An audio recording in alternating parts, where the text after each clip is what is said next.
Igitondo cyiza cyane ukurikiye Anda TV ku cyumweru tariki 22 Werurwe umwaka wa 2026. Nitwa Ndayisenga Clement ngo ikaze makuru ari kuvugwa muri iki gitondo. Tugiye kwibanda cyane mu karere k'ibiyaga bigari ariko umwanya n'udukundire ntago bitubuza no kureba mu mahanga ya kure. Dore muri Repubulika Demokarasi ya Kongo harasaba ko MONUSCO yaba ariyo icunga umutekano mu burasirazuba bwa Repubulika Demokarasi ya Kongo, ikaba yagenzura mu bice byigaruriwe na AFC M23. Ibi ngibi barabivuga nyuma yuko M23 imaze umwaka usaga igenzura ibice bya Kivu y'Amajyepfo na Kivu y'Amajyaruguru. Hakaba hari ishyaka rero muri Repubulika Demokarasi ya Kongo ryasabye ko MONUSCO ariyo yahabwa inshingano zo kugenzura ibice byigaruriwe n'iri huriro rya AFC M23, kandi iyo MONUSCO n'ubundi n'imyaka yose n'imyaniko imaze muri Repubulika Demokarasi ya Kongo bikaba bigaragara yuko ntacyo yakoze, ariko bamwe bagakomeza kuyigirira icyizere. Ngira ngo nimugoroba mu kiganiro twaraye dukoranye na Nikora yatubwiraga yuko MONUSCO n'ubundi itazajya muri Uvira kuko ukurikije uko umwuka umeze uyu munsi ndetse nuko yagombaga kuba yarahageze muri kuno kwezi kwa Werurwe, bisa nibigoye ko MONUSCO yajya muri Repubulika Demokarasi ya Kongo n'ubundi guhagarara hagati y'impande zihanganye muri Kivu y'Amajyepfo by'umwihariko mu bice bya Uvira.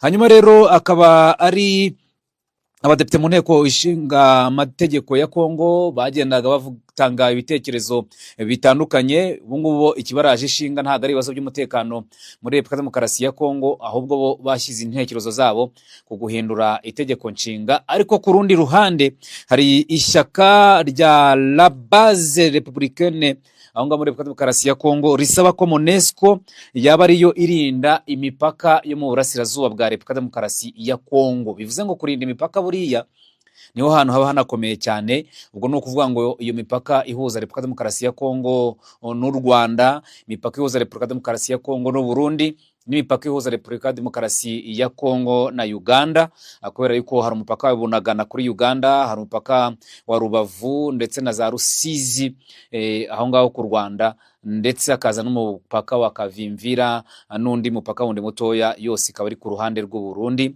Hanyuma rero iri shyaka ryo muri Repubulika Demokarasi ya Kongo rikavuga ko mu gihe Repubulika Demokarasi ya Kongo yakwemerera MONUSCO ikagenzura iyi mipaka, aribyo byatuma ngo amahoro n'umutekano biboneka muri ibyo bice byo mu burasirazuba bw'iki gihugu. Ariko nanone ukibaza, ibi bice biragenzurwa n'ihuriro AFC M23 nk'uko twari tubivuze haruguru kuva mu kwezi kwa mbere no kwa kabiri umwaka ushize 2025.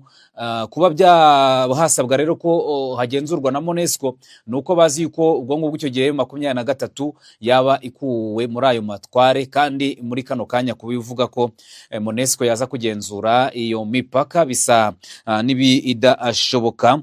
Iri shyaka rero rikaba rivuga ko umutekano muri aka gace k'uburasirazuba ukomeje kuba muke bitewe n'ibitero ndetse n'imirwano ikomeje kubera muri mu burasirazuba bwa Repubulika Demokarasi ya Kongo hagati y'ingabo za leta FARDC ndetse n'ihuriro ry'umutwe twaje intwaro wa AFC M23. Hanyuma rero ikaba iri shyaka ribona ko ngo umusaruro wa nyawo waboneka ari uko MONUSCO igenzura iyo mipaka. Umuntu hana kibaza, imipaka ntabwo ariyo ifite ikibazo mu burasirazuba bwa Repubulika Demokarasi ya Kongo, ahubwo abaturage nibo bafite ibibazo. Abenshi batotezwa, bicwa, basahurwa, batwikirwa inzu aho ngaho by'umwihariko nko muri Kivu y'Amajyepfo.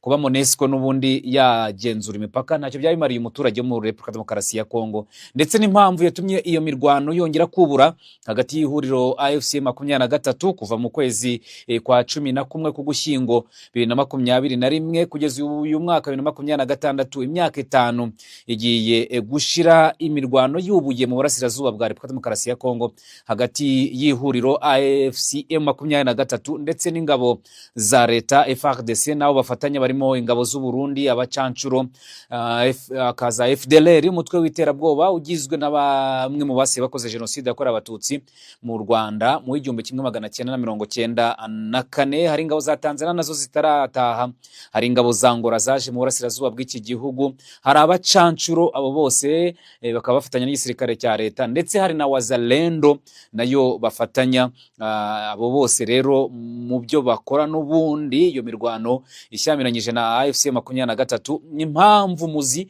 yatumye iyo mirwano yubura AFC 23 ivuga ko ari ukurwanira uburenganzira bw'abanyekongo, by'umwihariko abavuga ururimi rw'ikinyarwanda bagiye batotezwa mu gihugu cyabo mu njyabihe zitandukanye, bakameneshwa. Benshi bakaba barabaye impunzi mu bihugu by'abaturanyi, ibihugu bituranye na Repubulika Demokarasi ya Kongo. Abandi bakava no muri ibyo bihugu bakajya mu mahanga ya kure, aho bigoye ko wajya hirya no hino ku isi ukagira igihugu waburamo umukongomani w'impunzi wahunze kubera ibibazo by'umutekano muke mu burasirazuba bwa Repubulika Demokarasi ya Kongo. Monusco nayo ivugwa ikaba imaze imyaka hafi 30 muri Repubulika Demokarasi ya Kongo, ariko umusaruro wayo nawo ukomeje gushakishwa itoroshi ku manywa, kuko abenshi bavuga yuko Monusco n'ubundi ntacyo yigize imarira abanyekongo muri Repubulika Demokarasi ya Kongo. Siho gusa ariko n'ubundi ingabo za Monusco cyangwa se ingabo z'umuryango w'abibumbye hirya no hino ku isi aho ziba ziri, wagira ngo ahubwo ziza guteza ibibazo by'umutekano muke, ziza kubuza ko amahoro aboneka. Ariko abenshi batarasobanukirwa bakavuga yuko bakeneye izo ngabo za Monusco zari zihari mu Rwanda mwaka 1994 zitwa Minwari, ariko ntacyo zigize zifasha. Warababonye hari n'amashusho ujya ubona muri Eto Kicukiro ubwo bataga impunzi zari zabahungiyeho muri Eto Kicukiro, ugasanga buriza imbwa imodoka bahunga bataha, mu gihe abatutsi bo bari babashumirije intera hamwe ngo zibice. Ni ishusho itazibagirana mu mateka ndetse no mu maso y'abanyarwanda, ariko abenshi nanone batarasobanukirwa bibwira ko izo ngabo z'umuryango w'abibumbye Monusco arizo zishobora kuba zabazanira amahoro n'umutekano. Igisubizo ni oya. Iyo Monusco ntabwo iba yashyizweho mu nyungu rusange. No mu bihugu byinshi uzasanga zino ngabo z'umuryango w'abibumbye zijya gukora ibyo zita kugarura amahoro no kubungabunga amahoro, kandi ntabwo wabungabunga amahoro n'ubundi ahantu atari, kandi abenshi bavuga ko bagiye kubungabunga amahoro. Uzasanga n'ubundi amahoro n'umutekano bikomeza kuba inzozi muri ibyo bice byagiye bijyamo izo ngabo zitwa ko ari iz'umuryango w'abibumbye. Kuba rero hari abakibona nk'amakiriro izi ngabo za Monusco bigaragaza yuko urugendo rukiri rurerure kugira ngo abantu basobanukirwe muri rusange. Nk'ingi byatangajwe na ino shyaka ryo muri Repubulika Demokarasi ya Kongo risaba ko imipaka mu burasirazuba bw'iki gihugu yagenzurwa n'ingabo za Loni, ingabo za Monusco, akaba ari ngo byatanga umusaruro. Iri shyaka rero rigasaba yuko Monusco yongera ibikorwa byayo ku mipaka yo mu burasirazuba bwa Repubulika Demokarasi ya Kongo, hagashyirwaho kandi ngo ingamba zikomeye zo kugenzura abinjira n'abasohoka, ndetse ngo abaturage bakarushaho kurindwa.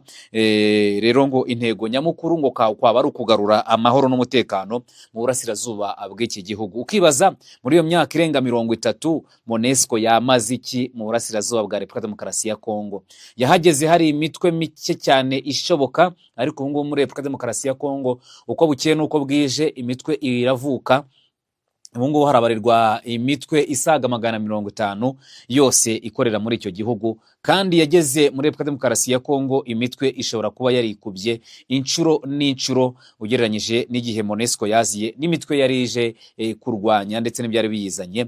Abenshi rero mubizi buriya ntabwo Monusco ijya cyangwa se ingabo z'umuryango w'abibumbye zijya no mu bihugu bitarimo imari zitse, zijya mu bihugu birimo amabuye y'agaciro, harimo zahabu, hari umutungo kamere mu buryo butandukanye.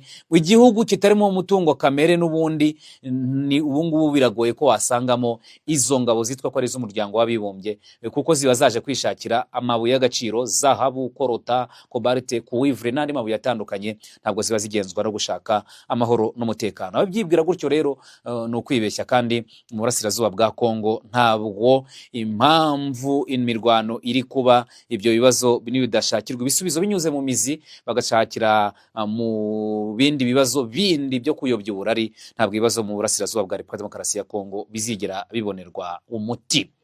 Muri icyo gihugu kandi muri Repubulika Demokarasi ya Kongo barasaba yuko abaturage bo mu burasirazuba bw'iki gihugu ndetse n'abo mu karere k'ibiyaga bigari bakomeza kwimika urukundo bakabana mu mahoro muri rusange. Ibi ngibi rero birimo biratangazwa nyuma y'uko abayisilamu bo muri Repubulika Demokarasi ya Kongo basoje n'ubundi igisibo cya Ramadani cyo kimwe n'abandi hirya no hino ku isi. Hanyuma rero hakaba hari umusenateri mu nteko ishinga amategeko muri Repubulika Demokarasi ya Kongo, uyu nguyu yitwa Senateri Solomon Idi Kalonda, ahamagarira abaturage bo mu karere k'ibiyaga bigari kugira amahoro, by'umwihariko biturutse muri Repubulika Demokarasi ya Kongo. Amahoro muri Repubulika Demokarasi ya Kongo agasugira agasagamba, hanyuma n'abaturage bo mu karere k'ibiyaga bigari nabo bakaba bagira amahoro, kuko buryo umuturanyi wawe afite amahoro nawe ugira amahoro, kuko nawe agusesegaraho. Ibyo ngibyo rero akaba yarabivuze mu rwego rwo gusoza n'ubundi iki gisibo cya Ramadani, hizizwa umunsi mukuru wa Eid el-Fitr wizihijwe n'ubundi kuwa gatanu tariki ya 20 Werurwe 2026. Akaba rero mu butumwa yashyize ku rubuga rwe rwa X, akaba yasabye abanyekongo muri rusange n'abandi ba mu mayandi madini n'amatorero atandukanye gushyigikira abayisilamu ngo muri iki gihe bari barimo basoza igisibo gitagatifu cya Ramadani, yibutsa ngo akamaro k'ubumwe bw'igihugu. Ni nko kwibutsa abaturage b'abanyekongo, abanyamadini, abanyamatorero ko bagomba gushyira imbere ubumwe, bukaba ari bwo baranga kugira ngo igihugu kirusheho kubona amahoro n'umutekano. Akaba yaragize ati, nifurije ibyiza abanyekongo bose, dukure muri uyu munsi mu mwuka imbaraga zo kubaka ubumwe. Ati muri uyu munsi dukuremo imbaraga zo kubaka ubumwe, ubufatanye n'ibiganiro ku gihugu cyacu. Urabizi ko muri Repubulika Demokarasi ya Kongo harabona ku bibazo ifite bizava mu biganiro, aho abanyekongo ubwabo bagomba kwicarana bakibwiza ukuri, hanyuma bamara kwibwiza ukuri bagasabana imbabazi. Hano mpamvu Kiliziya Gatolika yatangije rwa rwego rw'ubumwe n'ubwiyunge, kugira ngo abakoze ibyaha bazasaba imbabazi bazihabwe, hanyuma bakagira ibyo bemeranyaho, bakinjira mu kiragano gishya cyo gutuma Repubulika Demokarasi ya Kongo koko iba igihugu gifite amahoro, gifite umutekano, nubwo bisa n'ibigoranye, kuko akaga ka Afurika ni umutungo wa Afurika. Umutungo wa Afurika, akaga ka Afurika, hari benshi babibona gutyo. Afurika ubyutse mu gitondo nko kuri uyu wa mbere ugasanga umutungo kamere Afurika yari ifite warangiye, intambara z'urudaca ku mugabane wa Afurika zaba zirangiye, kuko inyinshi zigirwamo uruhare n'abagashaka buhake. Iyo mitwe yitwaje intwaro twavugaga muri Repubulika Demokarasi ya Kongo ishingwa nabo mu bagashaka buhake, ubwo nituvuga gashaka buhake wumva bihugu byo mu burengerazuba na Amerika, nibyo biba bifite inyungu mu ishingwa ry'iyo mitwe, kuko niyo mitwe iba iri gukorera abo mu burengerazuba ndetse na Leta Zunze Ubumwe za Amerika.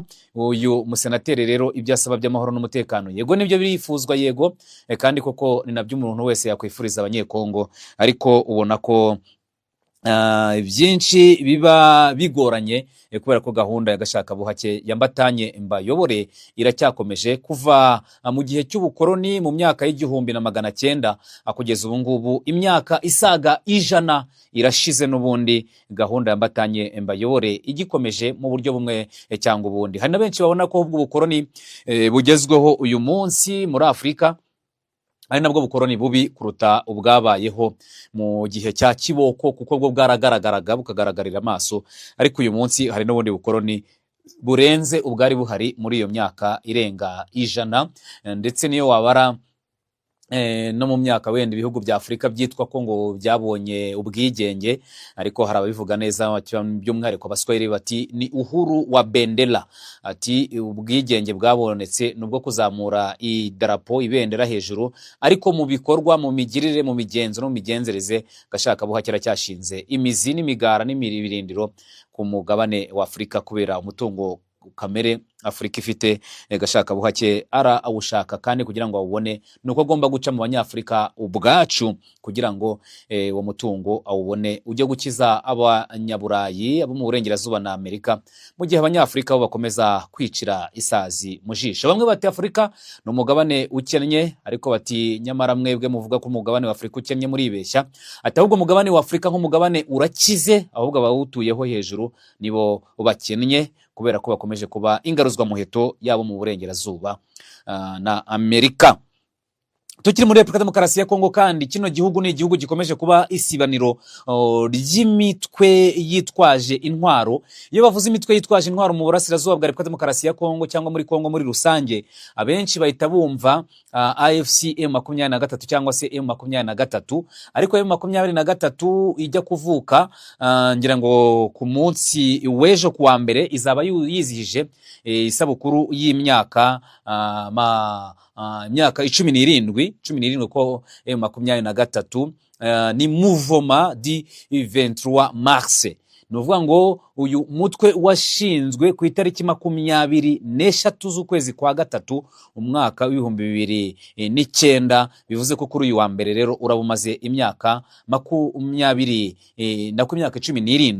Iyo myaka 17 rero hari indi mitwe myinshi muri Demokarasi ya Kongo yagiye ishingwa muri na mbere y'uyu nguyu, ariko ikaba yo itagarukwaho cyane. Umutwe wa 23 usa nkaho ari wo ufite ingufu cyane, ni uvugwa, ariko mu mitwe irenga 200 iri muri Kongo niwo ubona ko uri kuvugwa cyane, ariko ntabwo ari wo mutwe wavuga unabangamiye cyane, ubangamiye abaturage, kuko hari imitwe muri Repubulika Demokarasi ya Kongo ibangamiye abaturage, aho abaturage bakomeza gupfa nk'ibimonyo umunsi ku munsi, bahonyowe, bicwa umunsi ku munsi, ariko ugasanga amahanga araruma ahuha. Ikizakwereka nyine inyungu ayo mahanga rimwe na rimwe abafite mu bibazo by'umutekano muke mu burasirazuba bwa Repubulika Demokarasi ya Kongo ndetse no muri Kongo muri rusange, kubera yuko hari umutwe wa ADF, uyu nguyu ukaba uruvuga ko urwanya ubutegetsi bwa Uganda. Ni umutwe umaze imyaka myinshi muri Repubulika Demokarasi ya Kongo,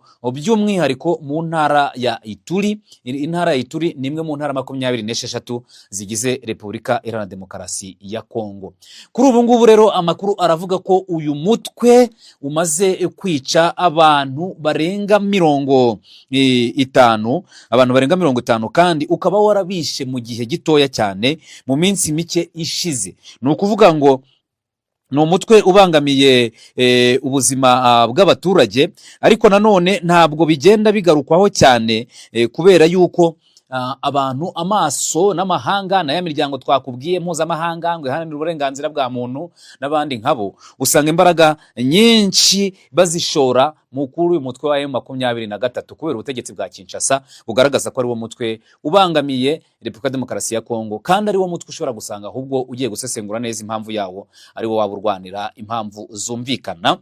Hanyuma rero uyu mutwe wa ADF wishe abanyekongo mu ntara ya Ituri 50 mu cyumweru kimwe, kandi abangaba 50 tugiye kubwira mu cyumweru kimwe ntiharimo abandi 14 bandi nabo batezwe baricwa, bamwe muri bo ndetse abandi baburirwa irengero. Aho ngaho ni muri Repubulika Iharanira Demokarasi ya Kongo.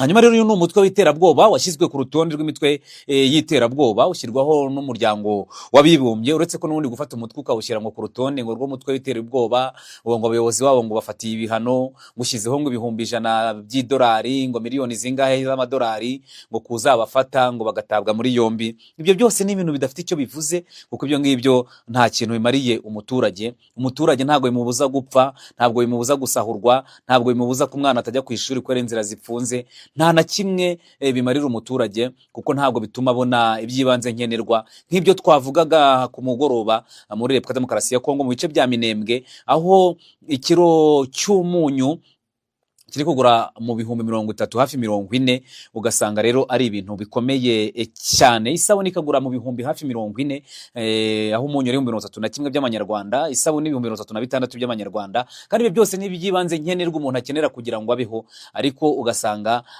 ibyo ngibyo ntabwo amahanga bireba bitewe n'inyungu abafite mu ntambara z'urudaca zigenda ziba hirya no hino mu isi. Hanyuma abaturage 50 bishwe na ADF muri Ituri, bakaba bariciye muri teritwari ya Mambasa, akaba rero ari mu burasirazuba n'ubundi naho bwa Repubulika Demokarasi ya Kongo. Imwe ni intara nayo imwe muri Repubulika Demokarasi ya Kongo nayo irangwamo ibibazo by'umutekano muke biterwa cyane n'uyu mutwe wa ADF. Ibingibi rero bakaba byatangajwe ko abaturage bo abangaba 50 turi kukubwira bishwe hagati y'itariki 9 kugeza kuri 15 z'uku kwezi kwa Werurwe 2026. Bibaze n'abo baturage bakicwa mu gace kamwe 50 kandi abo ngabo nabo bamenyekanye gusa. Ibyo ni byatangajwe na societe civile ikorera muri Ituri, ivuga ko ari abaturage 35 bo mu gace ka Mucaca bishwe, ndetse ngo n'abandi 15 bo mu gace ka Babesua nabo barishwe muri iyo minsi yonyine y'icyumweru. Iminsi ingana n'icyumweru kuva ku itariki 9 kugeza kuri 15. Urumva ni iminsi 6 gusa, nta nubwo iminsi 7 yuzuye. Ndetse uyu mutwe ukaba waratwitse n'inzu nyinshi z'abaturage ndetse unasahura imitungo nk'uko societe civile ibivuga. Mu gihe societe civile n'ubundi yasabye ubutegetsi bwa Repubulika Demokarasi ya Kongo kwita ku mutekano w'abaturage mu burasirazuba bwa Repubulika Demokarasi ya Kongo, kubera ko ubuzima bwabo bukomeje kujya mu kaga, ndetse ngo igashyira imbaraga mu kurwanya ADF nk'uko ibigenza mu kurwanya AFC/M23. Noneho rero nibyo nakubwiraga ngo muri Repubulika Demokarasi ya Kongo ibintu byaho birimo ihurizo rikomeye cyane. AFC/M23 nta baturage yica, ariko umutwe nwa ADF ni umutwe ufite abarwanyi b'abagome bya hatari, abagome ku rundi rwego. Nta cyumweru cyashira batishe abaturage, ariko Repubulika Demokarasi ya Kongo nta mbaraga ishyira mu kubarwanya. Ushobora kumbura urabeshya, kubera yuko Repubulika Demokarasi ya Kongo yiyambaje Uganda ngo baze kurwanya uyu mutwe wa ADF ukorera mu burasirazuba bwa Repubulika Demokarasi ya Kongo mu ntara ya Ituri. Aho ngaho kandi ni n'igice gihana imbibi na Uganda. Hanyuma rero Uganda imaze igihe kinini, igisirikare cya Uganda buragifite ingabo nyinshi muri ya ntara ya Ituri zivuga ko zagiye kurwanya uriya mutwe wa ADF mucyo bise operation Shuja. Ubwo ni nka operation y'ubutwara, ariko ubutwari ntabwo bwari bwagaragara kuko ntabwo bugomba kugaragara mu magambo, bwagombye kuba bugaragarira mu bikorwa. Matendo ni muhimu kuliko maneno. Ibikorwa nibyo by'ingirakamaro kurusha kuvuga amagambo gusa atagira ibikorwa. Kubera ko izo ngabo za Uganda kuva zagenda, koko igisirikare cya Uganda ni igisirikare gikomeye mu karere ka Afurika y'Uburasirazuba. Ntabwo ari igisirikare cyagenda cyambariye urugamba nacyo ngo kijye kurwanira muri Repubulika Demokarasi ya Kongo guhashya no guhiga bukware umutwe wa ADF ngo kigende kibe kimaze iyo myaka yose.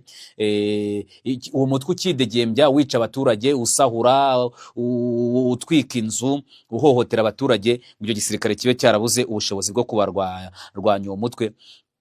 Kubera yuko ibyo tuba tuvuga ahandi mu mahanga ya kure, ibyo twavugaga cyangwa se kuri Monesco n'ubundi n'ingabo za Uganda, ushobora kubona ko nazo ubwo butumwa zagiyemo bumeze nk'ubwa Monesco, nazo ziri mu butumwa bumeze nko kutamara akazi kugira ngo amafaranga atabura cyangwa se indi mari zitse wagiye gushaka itaboneka, kubera kubona ko imbaraga ziri gushorwa koko mu kurwanya iyo mitwe ibangamiye abaturage, yica abaturage umunsi ku munsi muri Repubulika Demokarasi ya Kongo, ziri gushorwa ahatari ngombwa. Niyo mpamvu societe civile muri Ituri ivuga iti kuki imbaraga zishorwa mu kurwanya AFC/M23 zidashorwa mu kurwanya uyu mutwe wa Ituri. Ibyo ngibyo societe civile ivuga rero, urumva ko bifite ishingiro. Ikavuga ibyo ngibyo kandi iyo raporo igaragaza bishwe hagati ya tariki 9 na 15 zo ku kwezi kwa Werurwe. Ariko noneho hari abaturage bishwe kuri uyu wa gatandatu, abaturage n'ubundi 14 mu ntara ya Ituri. Bamwe barishwe muri bo, abandi baburirwa irengero n'ubundi.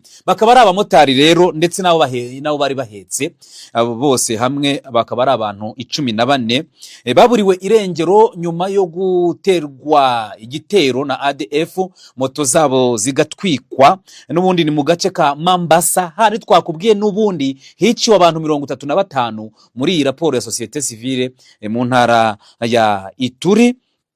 Hanyuma rero hari impungenge nyinshi cyane kuri abo bantu bashimuswe, uko ari 14 ari abamotari, ndetse ubwo n'abamotari 7 nabo bari bahetse, bakaba baraburiwe irengero rero mu gitero cyagabwe n'uyu mutwe w'iterabwoba wa ADF NALU ukorera n'ubundi hariya muri intara ya Ituri. Ibyo byose rero bikaba biri kuvugwa ko ubuzima bw'abaturage bukomeje kujya mu kaga nk'uko Kambale Musoveri yabivuze. Uyu nguyu akaba ari umuyobozi umuyobozi muri ako gace akaba yavuze ko kugeza ubu hataramenyekana niba aba bantu barishwe cyangwa barashimuswe, ariko akagaragaza impungenge ko ubuzima bwabo bukomeje kujya mu kaga mu gihe Repubulika Demokarasi ya Kongo n'ubundi ntacyo iri gukora, bagashinja ubutegetsi bwa Kisekedi gutererana abaturage muri iyi ntara ya Ituri, ndetse na operasiyo Shuja yajyanye ingabo za Uganda n'ingabo za FARDC kurwanya uwo mutwe, bakabona ko zisa ntacyo zibamariye kuko ubuzima bw'abaturage burushaho kujya mu kaga, mu gihe abandi bo basa nkaho ntacyo bibabwiye nk'ab'i Kinshasa. Umuturage uri Kinshasa, Kongo ni igihugu kinini gikubye u Rwanda inshuro 89, gifite intara 26. Izo ntara usanga harimo n'intara imwe igikubye nk'u Rwanda inshuro 5, ukabona yuko rero abaturage bamwe hafite intara zirimo umutekano, hari n'intara ashobora kukubwira ukumva yumvise bwa mbere kubera ko igihugu cya Kongo ni kinini, ariko hakaba hari ibindi bice bisa nk'ibyirengagijwe, yaba mu bijyanye n'umutekano, yaba ari bijyanye n'ibikorwa remezo, ndetse n'ibindi by'ibanze umuturage akenera kugira ngo abeho neza. Hanyuma rero mu gihugu cya Uganda n'undi twavugaga uwo mutwe wa ADF kufitanye isano na Uganda, naho uva ugizwe n'abagande benshi ariko bakaba bakambitse muri Repubulika Demokarasi ya Kongo, ariko hari n'abanyekongo bamaze kuwinjiramo. Niwe uzajya usanga n'iyi mitwe muri Kongo myinshi, nk'uyu nguyu wa ADF uva muri Uganda ntabwo ari abanyagande gusa barimo, hari n'abanyekongo bawugiyemo. N'uyu wa FDLR ntabwo ugizwe n'abanyarwanda gusa, ahubwo harimo n'abanyekongo nabo bamaze kuwinjiramo. Muri Uganda rero inkuru twagira ngo nayo tutarenza ingohe nuko mu gihugu cya Uganda hari abanyarwanda babiri bishwe urw'agashinyaguro, bakaba basanzwe mu nzu bicwa urw'agashinyaguro. Ese intandaro yo kwica aba banyarwanda bishwe urupfu rw'agashinyaguro ni iyihe? Aba banyarwanda rero muri Uganda bakaba bakubiswe n'abaturage, barabakubita kugeza abapfuye, nk'uko amakuru ari kuva muri Uganda abitangaza. Ni amakuru avuga ko rero aba banyarwanda babiri biciwe mu karere ka Kwankwanzi muri Uganda, nyuma y'uko aba bagabo rero bivugwa ko mu nzu bari bacumbitsemo hasanzwe umurambo w'umugore wari waraburiwe irengero, yapfuye, ndetse ibice bimwe by'umubiri barabimukuyeho babishyira mu mufuka. Hanyuma abaturage ba Uganda bamushakisha bamusanga muri iyi nzu yari icumbitsemo aba banyarwanda babiri b'abagabo, barimo uwitwa Semasaka ndetse na Hakiza Damascene.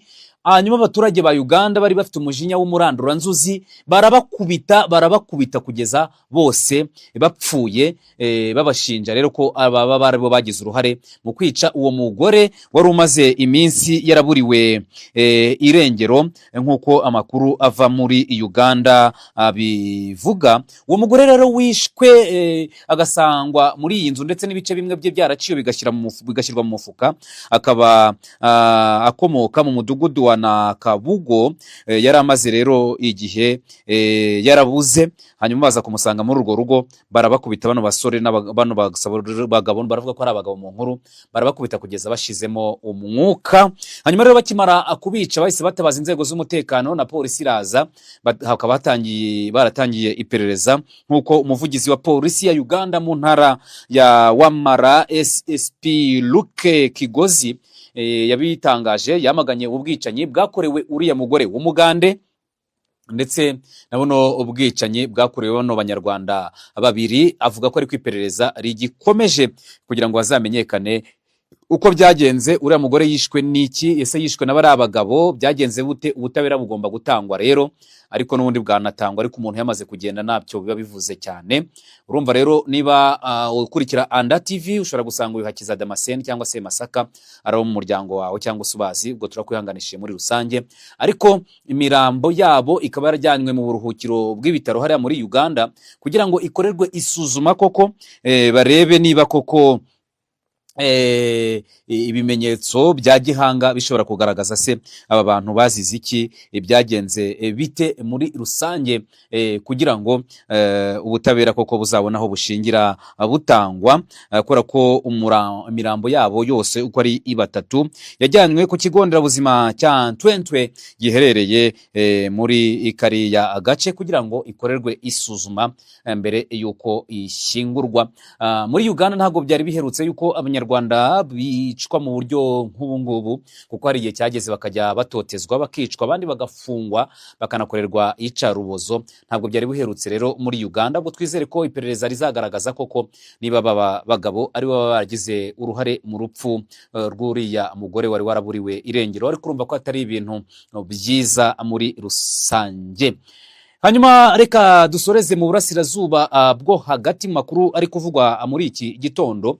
Mu burasirazuba bwo hagati, Perezida Donald Trump wa Leta Zunze Ubumwe za Amerika nyuma yo kuvuga yuko agiye kurangiza intambara mu gihe gito gishoboka mu burasirazuba bwo hagati, bikaba rero byatangajwe na Iran ko igomba guha isomo ikariha igihugu cya Leta Zunze Ubumwe za Amerika, kandi ngo iryo somo ni isomo ryoroshye rigomba kuba rihabwa Leta Zunze Ubumwe za Amerika, nk'uko byatangajwe n'ubuyobozi bwa Iran, buvuga ko byanze bikunze bwo butaranyurwa bugomba gukomeza kwihorera n'ubundi ku bitero bya Leta Zunze Ubumwe za Amerika. Ni ibitero byatangiye kugabwa kuri Iran bigahitana n'abayobozi benshi ba Iran, kuva ku muyobozi w'ikirenga wa Iran Ali Ayatollah Khamenei, akaba yarishwe mu bitero byatangiye ku 28 Gashyantare 2026.